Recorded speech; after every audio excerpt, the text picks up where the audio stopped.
Welcome students. आज का हमारा चैप्टर है chapter 12 biotechnology and its application. जैसे कि हमने पिछले चैप्टर में पढ़ा है, चैप्टर 11 में biotechnology its principle and processes में डिफरेंट टेक्नोलॉजीज प्रोसेसेस के बारे में पढ़ा है बायोटेक्नोलॉजी के, और उसके प्रिंसिपल्स के बारे में पढ़ा है।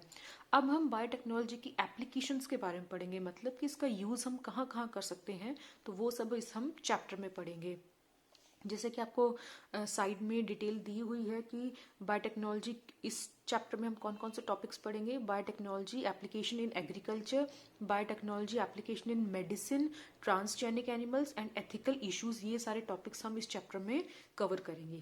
तो स्टार्ट करते हैं। देखिए, biotechnology as you would have learned from the previous chapter essentially deals with industrial scale production of pharmaceuticals and biological using genetically modified microbes, fungi, plants and animal।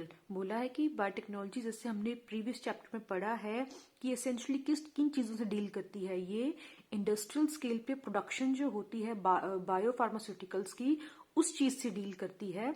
और बायोलॉजिकल्स जो होते हैं इसका यूज करते हैं जेनेटिकली मॉडिफाइड माइक्रोब्स, फंजाई और plants and animals की production के लिए। The application of biotechnology include the therapeutic, diagnostic, genetically modified crops for agriculture, processed food, bioremediation, waste treatment and energy production। तो एप्लीकेशन बायोटेक्नोलॉजी के में क्या क्या आता है, इसमें क्या क्या इंक्लूड होता है। थेरेप्यूटिक मतलब उसकी ट्रीटमेंट करना, डायग्नोज करना, genetically modified crops of for agriculture में प्रोड्यूस करना, जेनेटिकली मॉडिफाइड क्रॉप्स को प्रोड्यूस करना एग्रीकल्चर में, प्रोसेस्ड फूड बनाना, बायो रेमिडिएशंस करना, किसी चीज को ट्रीट करना बायोटेक्नोलॉजी के थ्रू, वेस्ट ट्रीटमेंट करना, वेस्ट को ट्रीट करके रिसाइकिल करके दोबारा से उसको यूजफुल थिंग में प्रोड्यूस करना, एंड एनर्जी प्रोडक्शन में। तो ये सारी चीजें जो हैं हमें मिलती है बायोटेक्नोलॉजिकल एप्लीकेशंस में। 3 critical research areas of biotechnology are।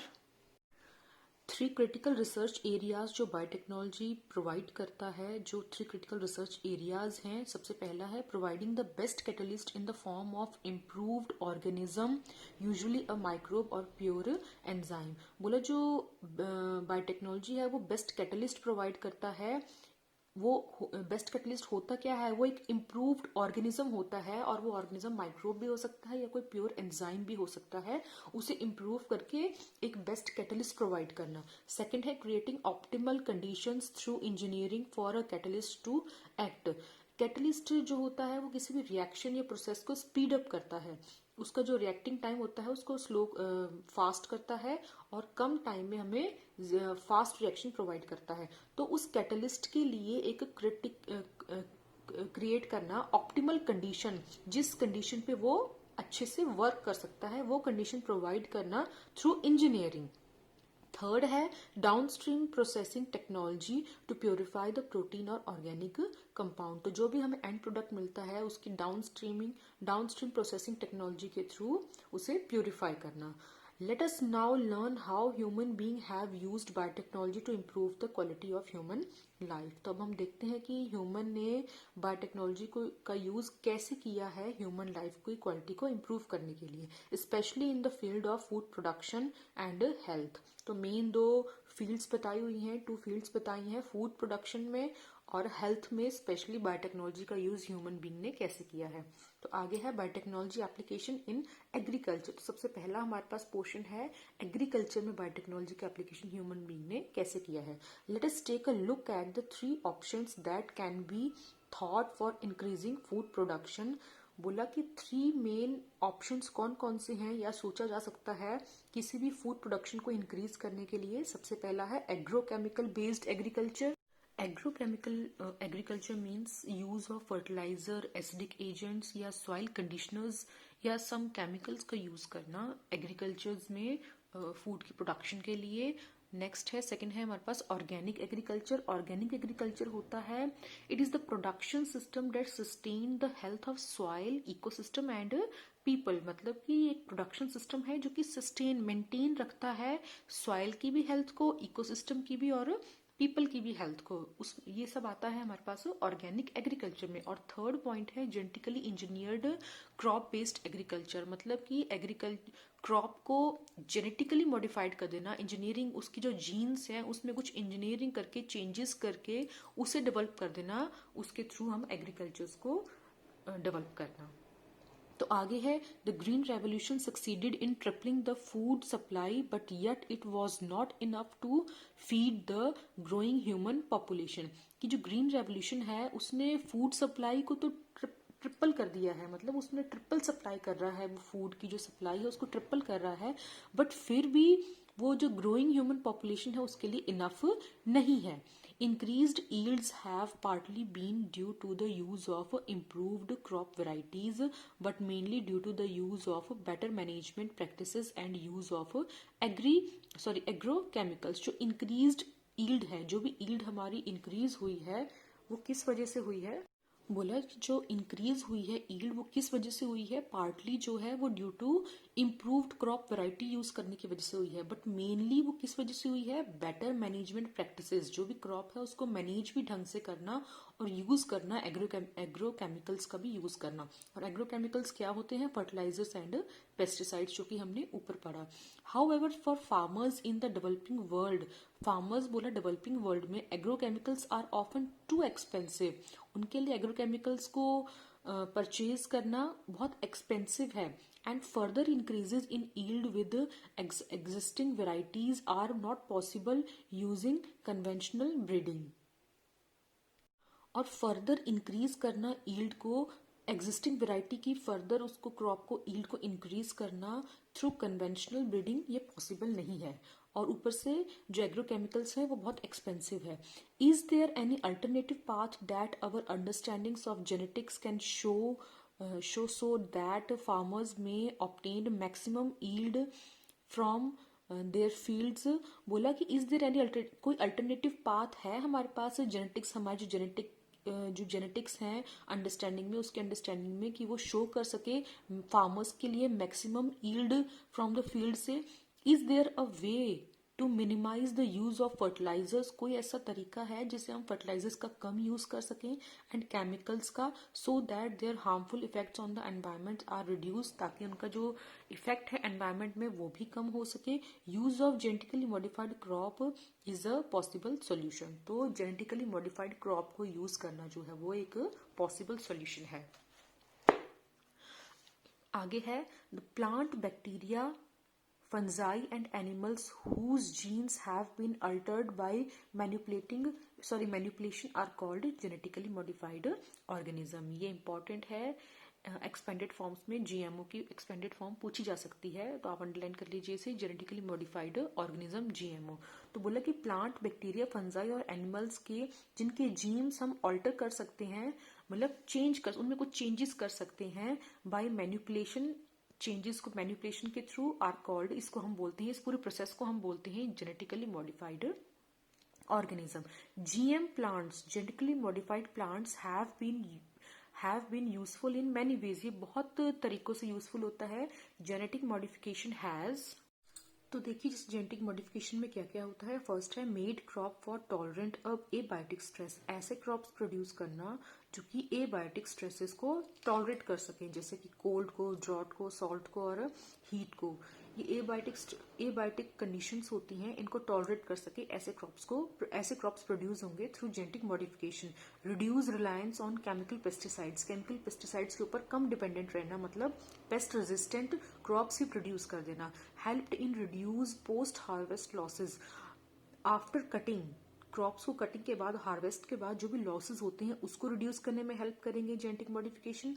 और increase the efficiency of mineral usage by plants जो होंगे उनकी जो एफिशिएंसी है इंक्रीज करेंगे मिनरल यूसेज के लिए, ताकि वो ज्यादा से ज्यादा मिनरल्स को यूज कर सके सॉइल से, और एनहांस करेंगे फूड की न्यूट्रिशनल वैल्यू। फॉर एग्जाम्पल जैसे कि गोल्डन राइस है, उसमें क्या होता है, विटामिन ए एनरिच्ड राइस होता है वो।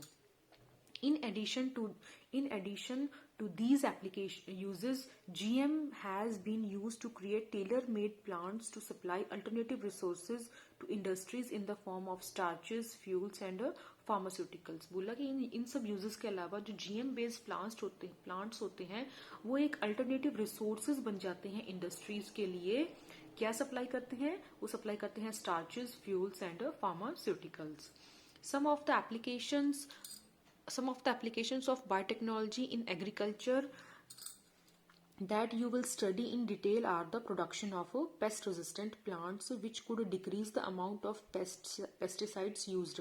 तो कुछ एप्लीकेशंस जो है बायोटेक्नोलॉजी के एग्रीकल्चर में जो हम पहले भी पढ़ चुके हैं, क्या है वो? Production of pest resistant plant की प्रोडक्शन करना जो डिक्रीज करेंगे अमाउंट ऑफ पेस्टिसाइड का use. BT toxin is produced by a bacterium called bacillus thuringiensis. तो बीटी टॉक्सिन जो है उसको कौन प्रोड्यूस करता है? एक बैक्टीरियम प्रोड्यूस करता है जिसका नाम है बैसिलस थ्यूरोजेनेसिस। इंपॉर्टेंट है ये, इस शॉर्ट में इसको हम बीटी भी बोलते हैं। शॉर्ट में BT toxin genes has been cloned from the bacteria. तो ये जो बीटी टॉक्सिन जीन है इसे एक बैक्टीरिया में क्लोन किया गया है, उसकी क्लोनिंग बैक्टीरिया में हुई है and been expressed in plant. उसकी क्लोनिंग मतलब मल्टीपल कॉपीज उसकी हमने बैक्टीरिया में बनाई है और उसको एक्सप्रेस्ड, जो उसने अपने आप को जीन ने एक्सप्रेस किया है वो किस में किया है? In plant to provide resistant to insects without the need of insecticides.